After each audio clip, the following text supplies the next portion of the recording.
I'm TJ Berg, and this is your PuroClean Maintenance Minute. Now, I'm sure by now you guys are in the throes of winter. You're probably watching this cuddled up on the couch with a nice mug of hot cocoa and a roaring fire. And that's great. But if you'll recall, according to the U.S. Department of Energy, 42% of the average American household annual energy expense are spent on doing one thing: heating your home. I'm here today to tell you how to avoid that costly heat loss whenever you're not using that fireplace for roasting chestnuts. So what I've got here today, and I know what you guys are probably thinking, what on earth is that? I thought this was a family show. Well, actually, what I've got here is what we call a flue balloon.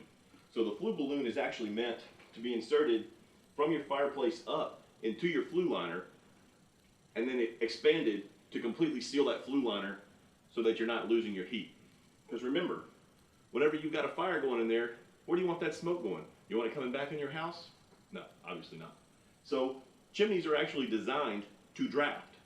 Well, hey, guess what? Just because there's no fire in there doesn't mean that chimney stops drafting. And you might say, hey, well, I make sure I keep my flue closed. That's great.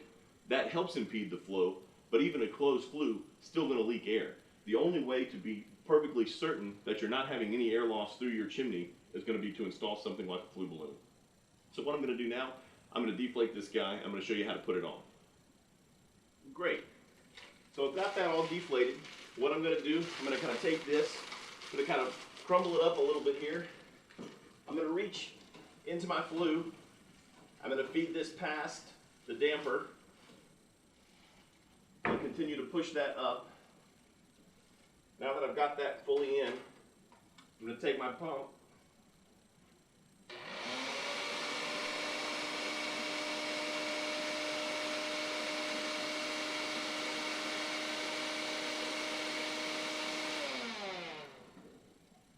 double check to make sure that I've got a nice tight seal.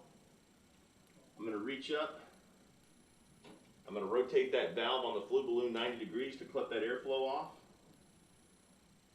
Then the most important step, I'm going to close my fireplace, and then I'm going to take this tag. I'm going to put my tag on here to remind myself before I use my fireplace again to make sure that I remove my flue balloon. If you need to remove that flue balloon, it's really simple. All you got to do is take your pump, use the reverse, suck the air back out of the balloon, pull it back through the flue, and you're ready to go. Well, what'd you think? Pretty easy, huh? Well, if you're wondering where to go to get one of those, you can either go to your local hearth and fireplace store, or you can go online and find one.